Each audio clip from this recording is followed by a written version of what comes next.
Olá, que bom que você está aí acompanhando a nossa série. Nessa semana, estamos aqui a semana inteirinha falando de um assunto muito importante para todos nós.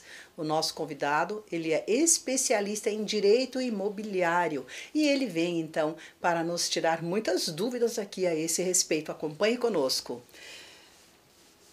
Querido Dr. Vinícius, você trouxe para a gente tantos insights, você está trazendo, na verdade, uma aula aqui para nós. Nessa série aqui do Revista da Tarde, nessa semana, onde nós estamos aprendendo contigo muita coisa sobre direito imobiliário. E sabe, nós comentamos aqui, eu creio que foi no nosso primeiro episódio, sobre a questão do sonho, da casa própria, sobre a questão dos locadores e locatários. Trouxemos aqui muitas coisas a respeito desse assunto.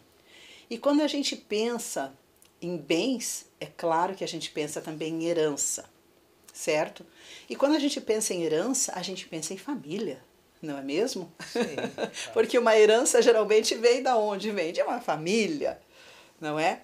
E às vezes as pessoas nem imaginam que tem uma herança e olha, de repente aparece alguma coisa. Isso é muito bom, não é mesmo? Quem não gosta de ganhar uma herança assim, É. de repente? Pode acontecer da pessoa vir a receber. Via de regra, as pessoas recebem aquilo que vem do pai, né? Uhum. Ou de uma tia, da avó, né? E por não estar esperando, não planejam, né? Hoje está muito em voga as pessoas planejarem como será, tá, a divisão após a morte de alguém e tentam até se antecipar. Promovem uma holding familiar que está muito em voga, que eles dizem que montaram uma empresa para administrar um patrimônio, né? Mas há também outros meios, mais simples até, de você, tendo os herdeiros já estabelecidos, sabendo para quem vai ficar, você passar em vida, né? Você fazer uma divisão para evitar conflitos. Né? Existem muitas vezes os mais apaixonados por um determinado imóvel. Pai, eu gosto tanto daquele imóvel da praia, deixa ele para mim. Mas e o seu irmão, a sua irmã, como é que fica? Então o pai pode tentar, já em vida, conversar, passar os imóveis, os bens para o filho, para os netos. Muitas vezes, infelizmente, o pai, a mãe perde um filho que já tinha outros filhos, né? Ou seja, já existem netos. O pai, esse vô, esse pai, pode planejar de forma mais célere como vai deixar. Pode botar no nome do filho, do neto, colocar uma cláusula de usufruto, né? Por um tempo ele vai ficar usando aquilo. Pode, quando ele não quer que esse bem seja alienado, passar para o filho e colocar uma cláusula de inalienabilidade, empenhorabilidade, para que não seja objeto de penhora, como o pai, o autor da herança está deixando aquilo ali já, né? Ele pode dizer que não vai poder ser penhorado, passa para o meu herdeiro, mas ele, se herdeiro se fizer uma dívida, o bem que eu com o meu esforço deixei não será penhorado, né? E há também, de sabor, às vezes a pessoa não gosta do companheiro ou da companheira, da esposa, do esposo, daquele herdeiro, ele pode colocar também que em caso de haver um divórcio, não seja comunicado. Entendi. Agora, quando você falou ali nos herdeiros, eu fiquei pensando aqui nessa questão, quem é, né? Quem são as pessoas herdeiras, né? Pensando numa família constituída, então houve ali uma morte e então ficou uma certa herança, né? Quem tem direito a esta herança diretamente já? Quem são os primeiros a ter esse direito? Se a pessoa deixou filhos, esses filhos. E os filhos desses filhos, né? Você tem um grau. Se não há filhos, os pais, se ainda estão vivos, têm direito à herança como herdeiros necessários, que a gente chama. Né? Esses herdeiros não podem ter a sua parte, não pode ser alienado esse bem, passado para um em detrimento de outro. Quando você tem alguns herdeiros, um não pode ser mais beneficiado que o outro. Então Tá? todos ganham na mesma proporção. Sim, 50% do patrimônio da pessoa, se ele tem herdeiros necessários e ele quer adiantar essa legítima, ele quer passar para um deles algo, é coerente que você tenha a anuência dos demais herdeiros. Uhum. Agora, digamos, vamos imaginar aqui que essa família não tinha filhos, certo? Certo. Não tinha filhos e o casal sofreu um acidente né, e veio a falecer. Para quem fica essa herança desse casal? Se não houver os pais vivos, fica para os irmãos, primeiro.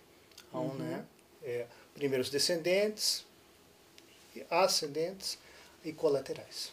Certo. Né? Pode ficar para os irmãos, pode ficar para a sogra, sogro. Né? Se os irmãos faleceram, ficaria então para os sobrinhos e assim vai. Isso mesmo. Os sobrinhos também. Então, em não havendo nem o vovô lá daquela família ou ou primos, fica para os sobrinhos. Entendi. Ok, olha, realmente nós estamos tendo aqui uma aula, gente, aprendendo muito aqui com o Dr. Vinícius. E doutor, claro que num momento como esse, ou talvez até antes, seria o ideal o planejamento, né, como você até comentou aqui com a gente, de fazer de repente um testamento para que depois que a coisa acontecer fosse mais prático, né? Mas nem todos fazem. Tem muita gente que faz testamento, você tem visto muito isso? É uma das formas de planejamento sucessório, né? Você dispor, você verificar quais são os seus herdeiros, né? Resguardando essa legítima, que eu disse que são aqueles herdeiros que realmente têm que ter, após o falecimento, a herança, eles são herdeiros necessários, né? Você pode fazer o testamento. O testamento ele é feito em um tabelionato que faça, existem tabelionatos executivos que não fazem por motivos outros, mas você vai até um tabelionato, ele faz esse documento, ele vai te pedir as testemunhas, né, a assessoria de um advogado, para assinar e você dizer, o bem que eu tenho na praia fica para este, o automóvel que eu tenho fica para aquele, ou mesmo para deixar. Às vezes a pessoa não tem herdeiros, ela quer deixar para alguém em específico. Né, um cuidador, existe muito hoje cuidadores que recebem herança, né, em detrimento dos outros familiares que não são herdeiros necessários. Né? Então, às vezes, a pessoa morre, não deixa nem o pai, nem a mãe, nem filhos, e não quer deixar para o irmão, quer deixar para o sobrinho. Ele pode pegar aquele patrimônio dele, deixar em testamento para uma outra pessoa, para uma entidade, para quem ele quiser. Todo mundo tem o direito, então, de deixar a sua herança para quem ele quiser, contanto, né, que esteja ali no papel, que esteja legalmente colocado no documento que a gente chama nesse documento que chama de como é que é? Testamento. Isso, resguardando sempre os herdeiros necessários. Se existem herdeiros necessários, esse testamento ele pode ser invalidado caso não seja respeitado. Pois é, isso aqui eu fiquei na dúvida aqui pensando e eu já ia te perguntar. Então, digamos que a pessoa fez o testamento, né? É isso que você falou, fez o testamento, mas ela não, nesse testamento ela não deixou para os mais próximos, que seriam os seus herdeiros necessários, né? E então, a família não aceitou, né? Então, digamos lá que o pai faleceu, vamos dar um exemplo aqui, a família não aceitou, é lógico que a família vai recorrer, né? Então, tem realmente como recorrer e como rever isso. Sim, com a abertura da sucessão, como eu disse, quando a pessoa vem a faltar, abre-se a sucessão. Você vai fazer um inventário, um processo de arrolamento, e uma das primeiras coisas que vai precisar é da certidão de inexistência de testamento. Pedir a certidão, existe o testamento. O Brasil inteiro é informatizado quanto a isso. Se ele fez o testamento, está ali.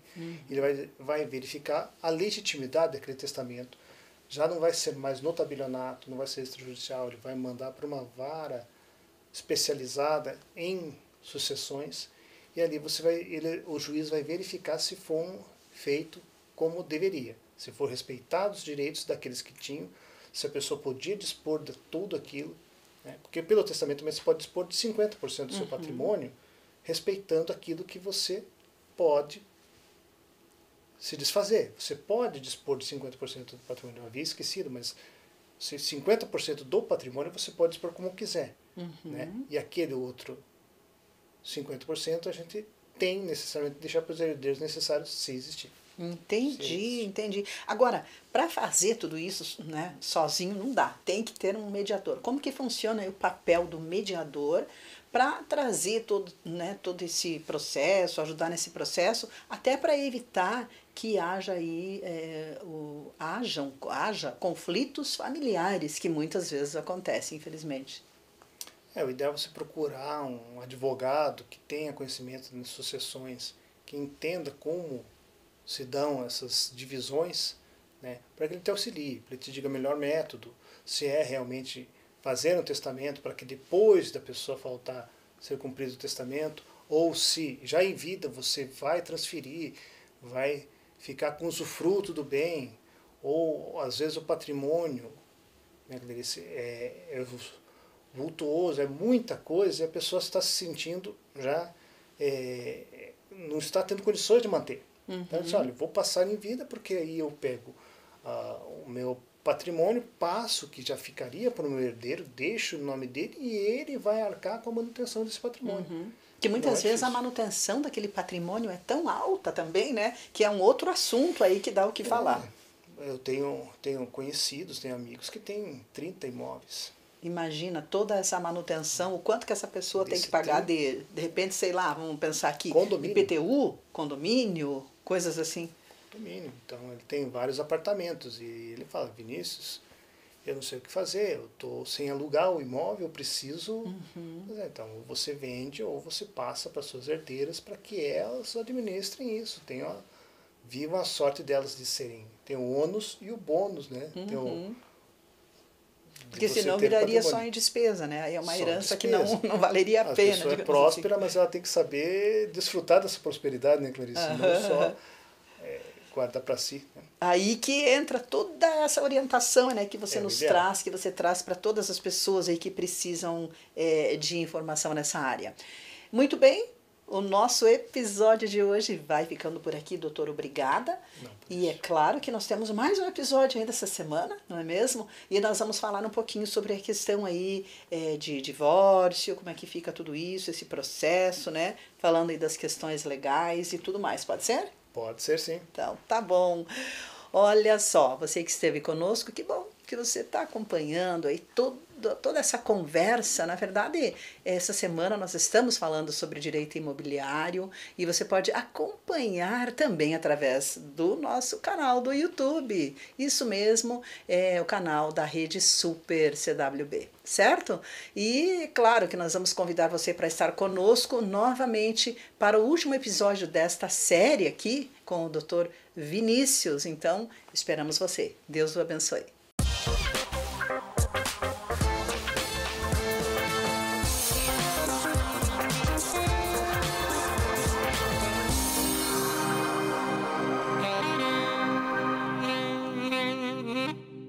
Em um mundo onde cada segundo conta, a Ótica Disque Óculos chega até você trazendo a experiência de visão perfeita diretamente para a sua porta. Ótica Disque Óculos, sua ótica o tempo todo.